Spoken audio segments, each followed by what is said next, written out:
Day 9 practice 8 ദിവസം നമ്മൾ വളരെ ബ്യൂട്ടിഫുൾ ആയിട്ടുള്ളൊരു ഡേ കൺസ്ട്രക്ട് ചെയ്തു അല്ലേ.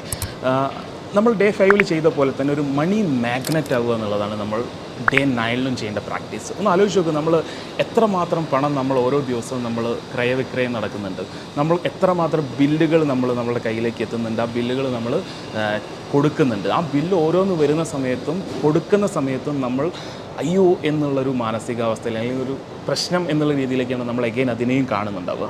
നമ്മൾ ഓരോ രൂപ നമ്മൾ കൊടുക്കുന്ന സമയത്തും ഒരു മാഗ്നറ്റായിട്ട് നമുക്കതിനെ തിരിച്ചു കൊണ്ടുവരാൻ വേണ്ടി 10 രൂപ കൊടുക്കുന്ന സമയത്ത് ആ 10 രൂപ പോയി അതിന് വേണ്ടിയിട്ട് ചെയ്യാൻ പറ്റുന്ന എല്ലാ കാര്യങ്ങളും ചെയ്ത് 1000 രൂപയായിട്ട് നമ്മളിലേക്ക് വരുന്നതായിട്ട് നമ്മൾ മാനിഫെസ്റ്റ് ചെയ്തെടുക്കുക എന്നുള്ളതാണ് ഡേ 9 ചെയ്യേണ്ടത്. നമ്മൾ കൊടുക്കുന്ന ബില്ലുകളായിക്കോട്ടെ, നമ്മളെ കയ്യിലുള്ള ബില്ലുകളായിക്കോട്ടെ, അത് ഒരു നല്ല സർവീസ് നമ്മൾക്ക് നൽകിയിട്ടുണ്ടാകും, അല്ലെങ്കിൽ നല്ലൊരു പ്രൊഡക്റ്റ് നമുക്ക് നൽകിയിട്ടുണ്ടാകും.